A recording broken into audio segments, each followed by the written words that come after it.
Hey guys, how's it going? Glad you stopped by. So today, keeping with the fall theme and the fact that I have got a fair amount of canning to do today, we're going to do a crockpot dish. I know, crockpot. I love the crockpot. You know, I was having a discussion with one of the people here in our YouTube neighborhood about how some people consider crockpot cooking not real cooking.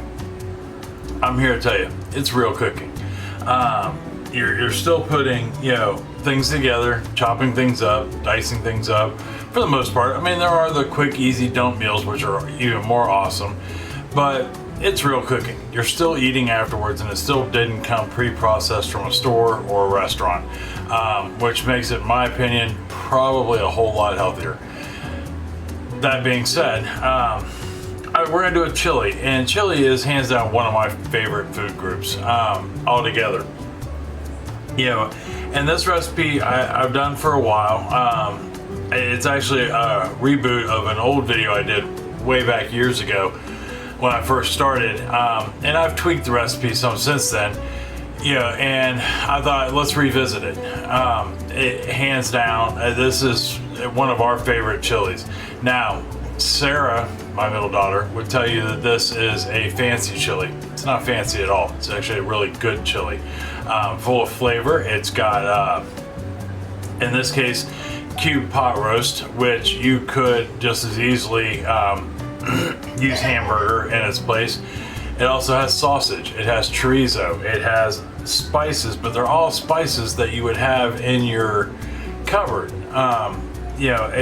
It's pretty much got every pantry staple you could think of dumped into a crock pot. And it is absolutely an amazing, amazing chili. I guarantee you will not be disappointed. That being said, if this happens to be your first video and you're new, welcome. Hope you get something out of this video. Check out some of my other videos. Try some of the recipes. You won't be sad, I guarantee it. If you're returning or one of our new subscribers, welcome back and thank you. Comments always welcomed. I respond to every single comment. If you take the time to comment, I think it's polite for me to take the time to respond. Don't forget to like, subscribe, and share. That's important. Keeps us out in the algorithm. Those thumbs up and those comments, that sharing keeps our neighborhood relevant, right? And we want to continue to be a relevant community based on good food, communication, and being a good neighbor. I think that's it. Why don't we hop on down here to the counter and we will go ahead and get started on this crockpot dish. All right, hold on for me 1 second. All right, we are down here at the counter. The only thing you will really need, besides maybe a cutting board and a sharp knife, is this crockpot. There is very little prep work to this, so to speak, but there is a little bit, like all dishes. So the first thing we're going to put in this crockpot is going to be 1 pound, 454 grams of, and like I said, I used cube chuck roast. Right here, I got what's top round roast, and that way there's very little fat on it. You want some fat, but not a lot. If you get a roast or a piece of meat that's got a fat cap on it, remove that fat cap. You don't want it in here. You'll end up with a bunch of grease. So, a fairly lean beef, with a little bit, it's got a little bit of, fat on there. You want that flavor, or you can just use a pound of 80/20 hamburger. I've done both. And we're gonna go ahead and get that in the crock pot. The next thing we're gonna add to this is 1 pound each of chorizo and sausage, both of them pork. So we're gonna go ahead and get our chorizo in there and our pork sausage. And the chorizo just kicks the flavor up a notch. It is quite an amazing addition. I stuck it in there one time, and just to kind of see what would happen, and it turned out to be one of the best chilies that we had ever had. So I put chorizo in a lot of things. Breakfast casseroles, dinners that involve meats, things like that. I always have some in the fridge at any rate, and it's always the loose meat chorizo like this. You can buy it in like a sausage roll, like a brat or a smoked sausage or something like that, but I always just buy it loose because I always end up breaking it up. So after we get that in there, we got our sausages in there and our cubed beef, we're going to go ahead and add some vegetables. So the first thing we're going to add to this, I've got just one medium bell pepper, green, sliced up, and we're going to go ahead and get that in there. It's about 1 cup's worth, of green bell pepper.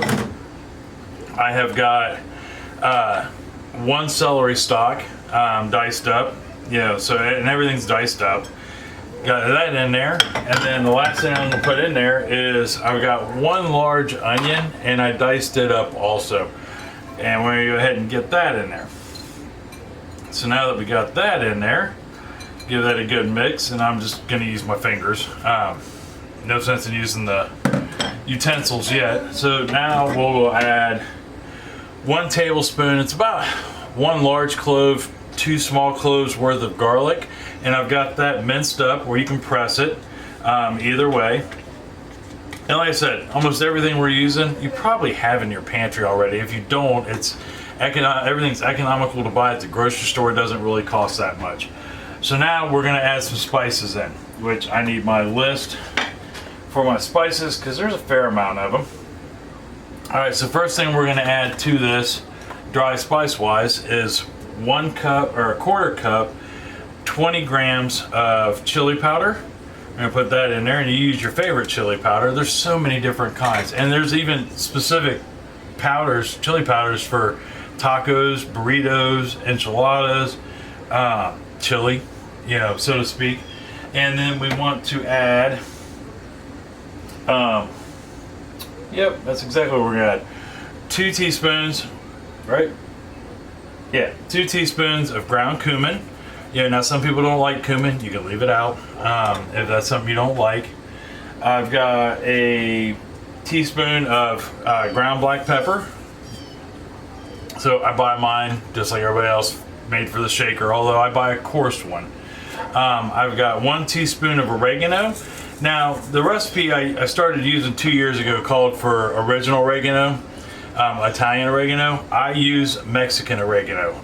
It has, I think, a better flavor for chilies and Mexican dishes. But if all you have is regular oregano, it tastes just as good in it also. I have got a teaspoon of basil. We're gonna throw that in there. And it's just dried, ground, crushed up basil. And then I've got a teaspoon of paprika. We're gonna put that in there. Just like that. And then I am going to give this a good quick mix just to keep the party going. Yeah, we haven't turned the crockpot on or anything, so it's not really doing anything, but yeah, with this particular recipe, I like to give it a good mix. So the last dry ingredient I have got 1 tablespoon of brown sugar. That's really important in this, and if you're new to making chili, or even like spaghetti sauces, we are putting so much acidity in this that you need something to balance the acidity, so you add a sugar to it. And I'm just using a light brown sugar. All right, so we've got all that in there. The last things we need to add are just our liquid ingredients. And I'm gonna start with 1 tablespoon of Worcestershire sauce, or where's your sister sauce? But 1 tablespoon of Worcestershire sauce. And then I'm gonna put in 4 cans of tomato.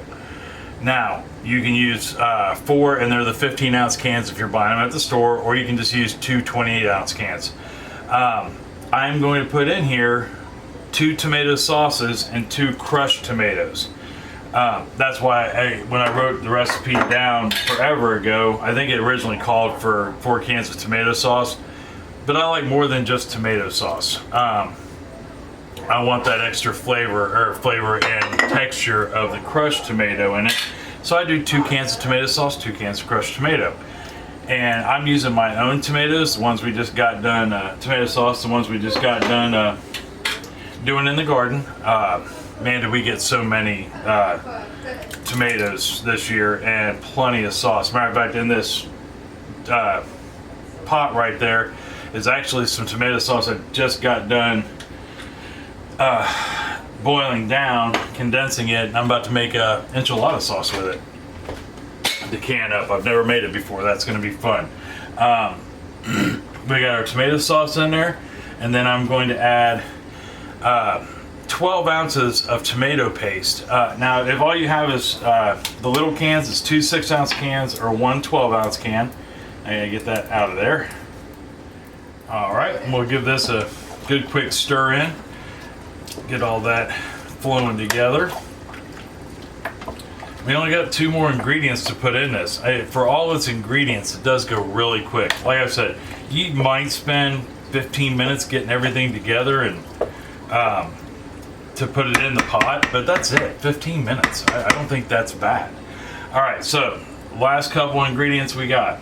I've got 3 tablespoons of, or 3 teaspoons of better than bouillon beef. Now, if you don't have better than bouillon, that's okay. The original recipe called for 3 beef cubes, of the seasoning, the broth cubes.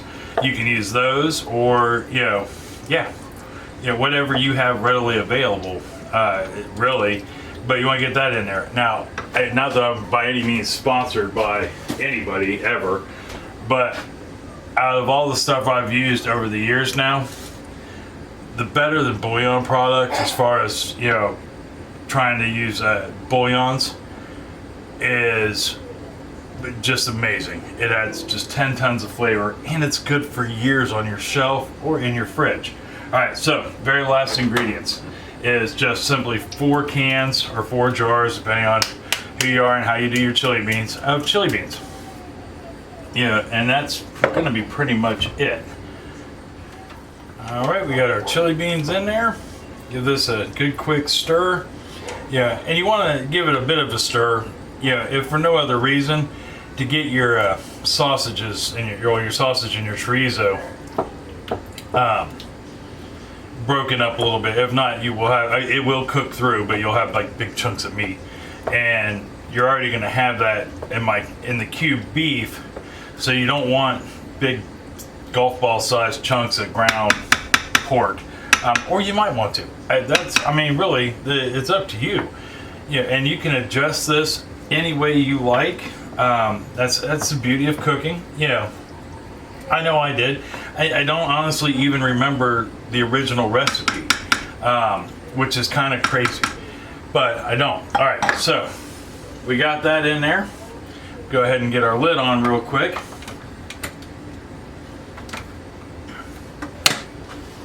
Turn our crock pot on.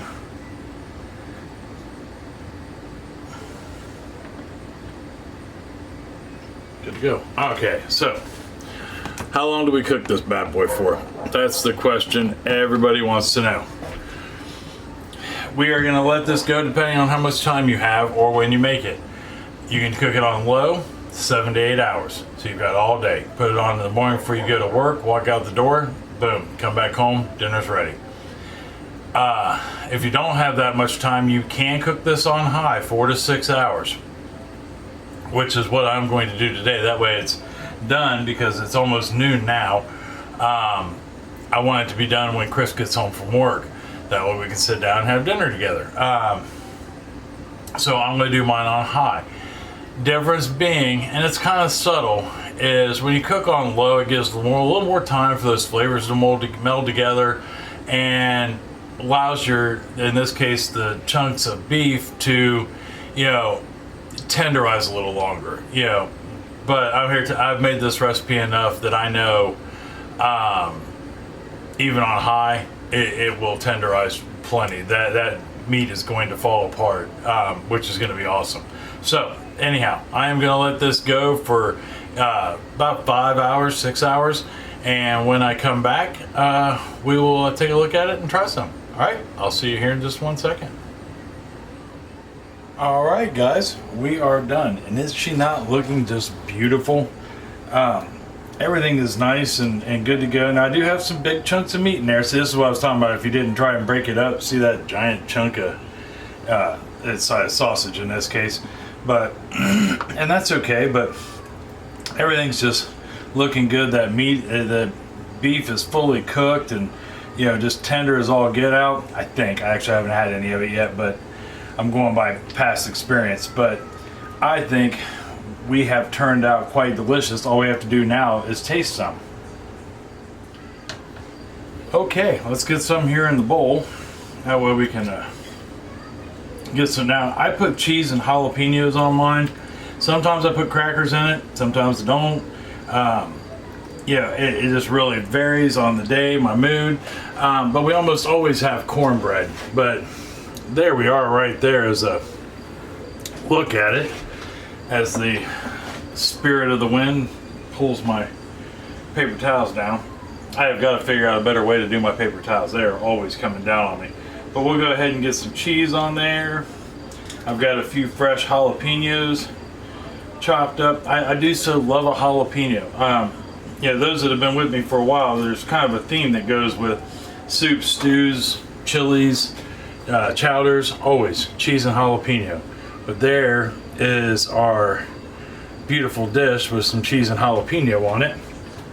Yeah, and Chris will probably add some sour cream to it, I'm sure. I know that bowl is really hot. That is probably one of the downfalls to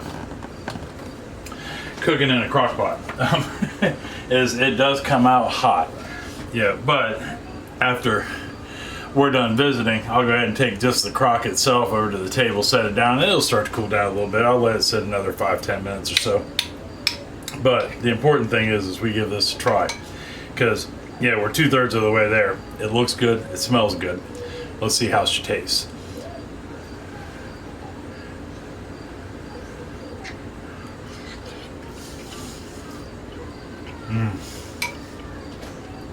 That is as good as it ever was.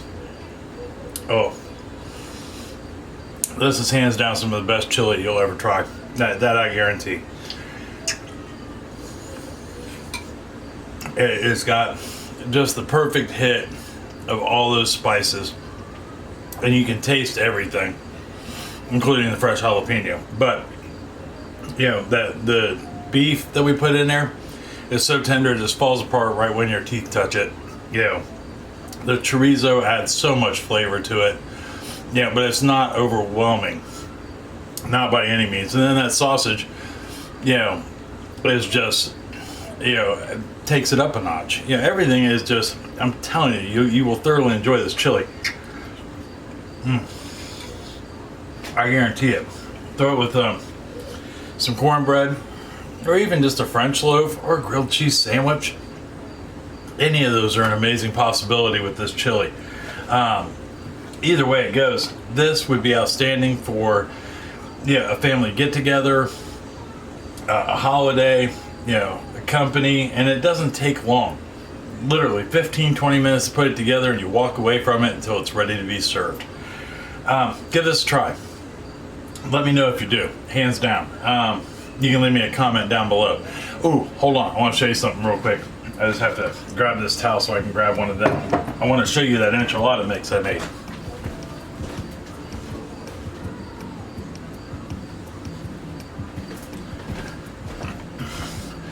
Right there is the enchilada sauce that I made. Yeah, I still have tomatoes coming, and I thought, let's do something different.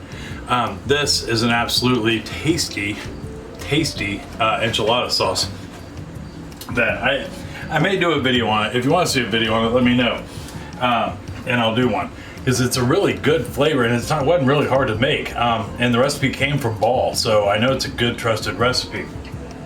But anyhow, chili at hand. Give this a try. Let me know if you do down in the comments below, or if you have a way you make chili that you want to share. Leave it in the comments. Let me know. Find me on Facebook. Message me. You know, all kinds of places you can reach me at. All the same, our website. You can send me an email. That would be awesome also. Yeah, tomorrow, no clue what we're doing for dessert. I did get a request from my daughter for it was a caramel something Swiss roll that's on our Facebook group page that her and one of her friends at work saw. And we may look into that, we'll see, but I have no clue. But till tomorrow for dessert, I love you. I love you very much. And I mean that from the bottom of my heart. Tell somebody else you love them and you love them very much. They may need to hear it. You know, they're going to smile either way. You never know, it might be the best thing that happened to them all day. It's going to make you feel good on the inside. That I know. It's going to make you smile too. You make some of this chili, invite them over for a dinner conversation. With this much chili, you could actually invite the whole neighborhood over and have a bowl, have some conversation, have a good time. Maybe have somebody over that you haven't seen in a while. You know, be a nice time to catch up, right? But till tomorrow for dessert, I love you, and I'll see you then. All right, see you later. Bye-bye.